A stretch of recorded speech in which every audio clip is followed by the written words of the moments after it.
तर स्वामी ओम, स्वागत आहे तुमचं नवीन ब्लॉगमध्ये. तर आज आहे गुढीपाडवा. तुम्हाला तर माहितीच असेल की गुढीपाडवानंतर श्री स्वामी समर्थ महाराजांचं प्रकट दिन. तर त्याचं आपलं तयारी वगैरे चालू आहे.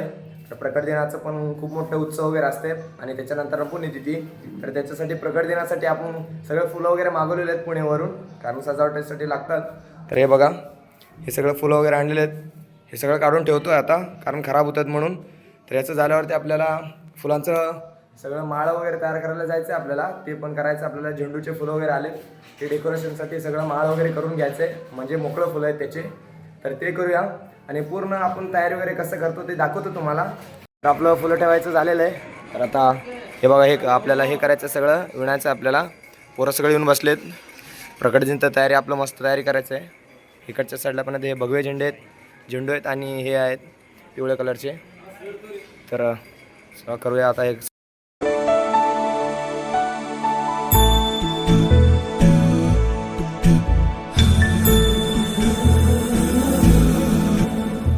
सुमनसवन्दित सुन्दरि माधवी चन्द्र सहोदरि हेममयी मुनिगण. तर आपलं फुलांचा हार बनवायचं झालेलं आहे. पोरं सगळं काढून ठेवावं लागलेत. जेवण करायला जायचं आहे आपल्याला. 4 वाजले संध्याकाळचे. तर हे रात्री सगळं बांधून घ्यायचं आहे आपल्याला. तर एवढं फुलं झालेत आपले सगळं. आता जाऊया, जेवण करूया मस्त आणि मग प्रकट दिनाचं रात्री आता हे सगळं डेकोरेशन करायचं आपल्याला. तर ते दाखवतो ते पण, ते कसं वगैरे डेकोरेशन वगैरे कसं करतो आम्ही ते. तर सगळं काढून ठेवायला लागलं. आता पूर्ण झाडून वगैरे साफ करायला लागलेत आणि हे सगळं इथं ठेवलं. याच्यावरती बेडशीट वगैरे टाकतो आम्ही आणि पाणी वगैरे मारून परत जेवण वगैरे करायचं आपल्याला. तर सगळं फुलं वगैरे ठेवून आलो, मस्त जेवण करायला लागलो बघा.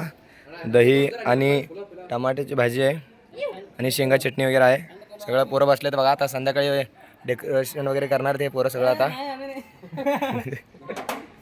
मस्त जेवण करतो आणि थोडा वेळ रेस्ट करतो. त्याच्यानंतर परत संध्याकाळची आरती वगैरे करायचं आपल्याला. आत्ता वाजले संध्याकाळचे 6:30. तर गॅस संपलेला आहे आपलं, त्याच्यामुळं कोळसा ठेवण्यासाठी गॅस हुडकावं लागलो. कुठला आहे का गॅस, ह्याच्यावरती ठेवावं लागलं. आणि बाहेर बघा, उद्या प्रकट दिन आहे. तर महाराजांचं प्रकट दिन उद्या बघा. आहे सगळं वारं सुटलं जोरात, पाऊस येते वाटतं बहुतेक. हे बघा, पानं सगळं गळायला लागलेत.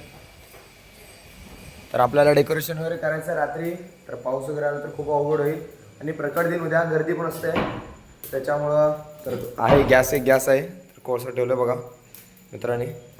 तर आज रात्री डेकोरेशन वगैरे करायचं आहे आपल्याला. तर मित्र वगैरे आहेत, तर ते पण दाखवतो तुम्हाला. डेकोरेशन ते करायचं, कारण दिवसभर बसून फुलं वगैरे आपण ते सगळं तयार केलेलं आहे डेकोरेशनसाठी. झेंडूचे फुलं वगैरे सगळे. तर डेकोरेशनचं दाखवतो. तर पाऊस थोडंफार यायला लागलं, अजून चालू झालेलं नाही आहे. तर कोळसा आणून ठेवलो इथं बाहेर. आता आतमध्ये घेऊन जायचं 6:30ला. तर इथं सगळं भांडे वगैरे आणून ठेवणार आता उद्याचं महाप्रसादासाठी. तर पोरं आणायला लागलेत वरनं. तर बघा, एक भांडे आणायला लागलेत आता. हे बघा, तर महाप्रसाद उद्याचं सगळं तयारी वगैरे करायला लागलेत. तर आता 5-10 मिनटात आम्ही आरती वगैरे करून घेतो. त्याच्यानंतर मग साफसफाई वगैरे करून आपलं डेकोरेशनचं काम चालू करायचं पटकन, कारण सकाळी परत आपल्याला फेरीला वगैरे जायचं आपल्याला. तर फेरीचं पण व्हिडिओ वगैरे दाखवतो तुम्हाला कसं असतं नेमकं, गर्दी केवढं असतं. म्हणजे फेरी म्हणजे वटवृक्ष ते समाधी मठ आपलं, म्हणजे पालखी जात असते नामस्मरण करत. तर ते पण दाखवतो तुम्हाला आणि आपलं डेकोरेशन वगैरे कसं झालं ते पण दाखवतो सकाळी तुम्हाला. तर चला आता आरती करून घेतो. तर आपलं आरती वगैरे झालेलं आहे मस्त. तर आता बाबांकडे सजावट चालू केलेलं आहे आम्ही डेकोरेशनचं. तर हे बघा, फुलं वगैरे लावून घ्यायला लागलेत, सगळं बांधून घ्यायला लागलेत. पूर्ण सगळं बांधून घ्यायचं आपल्याला. तर बाबांचं आजचं सजावट असं झालं बघा. किरीट वगैरे घातलेले मस्त. तर ह्याच्यानंतर आपल्याला इकडचं सगळं डेकोरेशन वगैरे करून स्वामींकडे जायचं आपल्याला.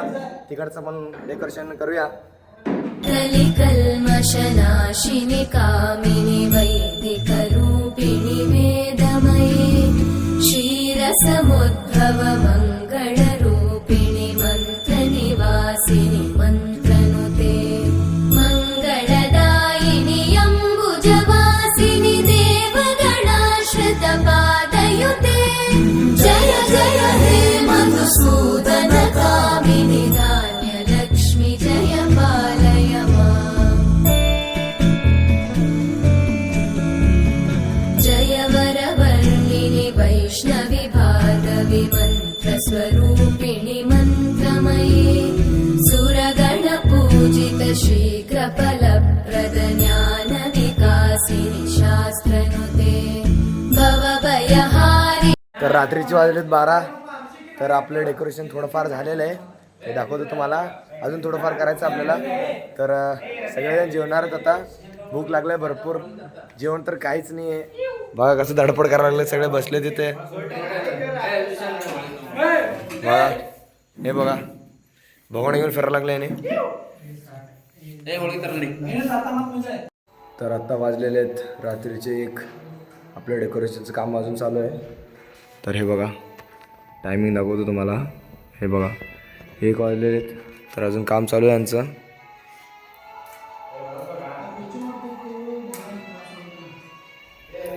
तर थोडंफार उरलेलं आहे.